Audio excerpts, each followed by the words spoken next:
Hello, welcome to another IELTS lesson. In this lesson we're going to look at a very common topic for IELTS, for the speaking test. And that is the topic of, can you guess? The topic of homes. And today I'm standing outside a beautiful old English country home. It's really lovely here. Now, my question for you is from speaking part 3, so that means it's going to be more difficult. Are you ready for your question? Do you think it is better to live in the countryside or in a city? I would like you to answer that question. I want you to take your telephone, record your answer, and then check your answer and see how you can improve that. And please do this before you continue with the video, because now I'm going to go to the whiteboard and I'm going to give you some vocabulary and ideas to improve your answer. So record your answer and I'll see you in a minute. Here is your question. Do you think it's better to live in the countryside or in a city? Have you recorded your answer? I hope so. Now, let me give you some ideas for the countryside and for the city. And you need to think of advantages to living in one of those places. So let's look at the countryside first and see what advantages there are. The first one is a slower pace of life. And this means that life in the countryside often moves more slowly than in the city. It's often more relaxed, less stressful, and some people believe pleasanter. So that's one benefit to country life. Another advantage is less pollution and also less noise. The pollution is generally air pollution. Now, less air pollution and less noise in the countryside is because there is less industry, there's less traffic, less building work than in a city. And therefore it is considered healthier to live in the countryside. So that really is a big positive point. Another plus point to life in the countryside, and that is stronger communities. Now, what does that mean exactly? Well, in the countryside, people often live in a town for their whole life. And families live in the town generation after generation. And that means that they know each other very well. And therefore, the community is quite close. And neighbours have a good relationship with each other. This means that the countryside often gives people a good support network because the community is so close. So that is definitely a plus point. The next advantage, now that depends on which country you live in. But in England, for example, in the countryside, houses are cheaper than in a city. So that means that they can have bigger houses, bigger gardens, there's more space. You remember the beautiful house from the beginning of the video. That was an English country house, over 150 years old. So the owner of that house couldn't have the same building if they lived in a city. So those are 4 plus points, 4 advantages to country life. Now let's look at cities. Maybe you prefer living in the city. Now, one definite advantage that the city has over country life is there are more amenities in a city. What are amenities? Well, another word for amenities is facilities.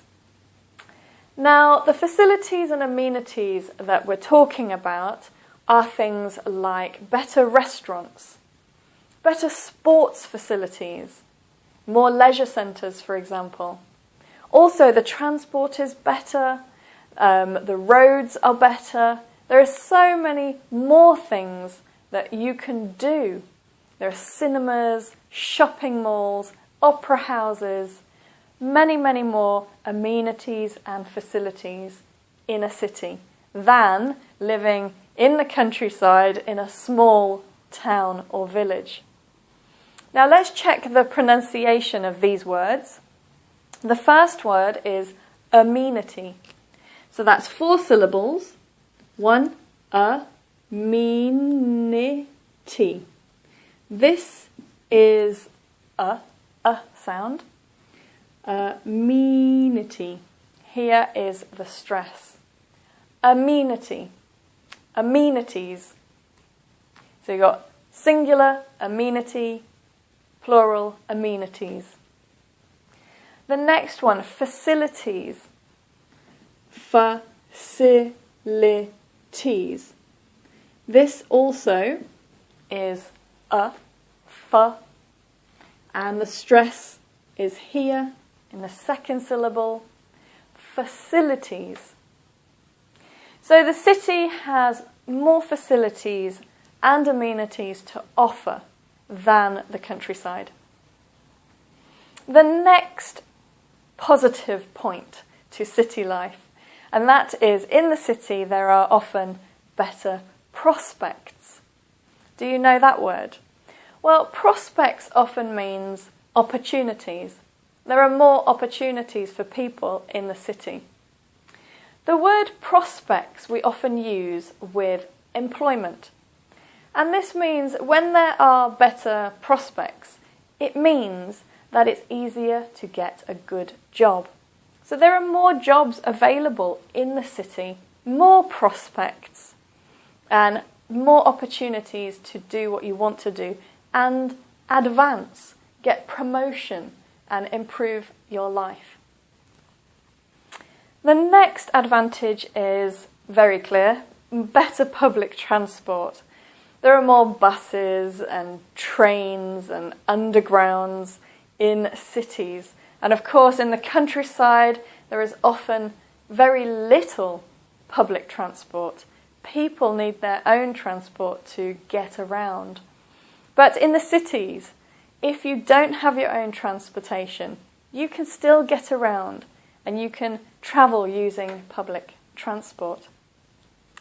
And the last advantage, again, this depends on which country you live in, but in many countries there is better education in the cities than in the countryside. Nearly all universities are in cities.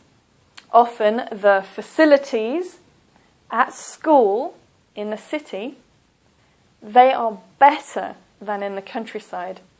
So, for example, city schools have better technology, more laptops and computers and high technology for their students. And the standard of education is often higher, better teachers. So there are 4 clear positive points to city life. Now, before we finish, there's something I want to tell you about this question. Obviously, you need to choose living in the country or living in a city.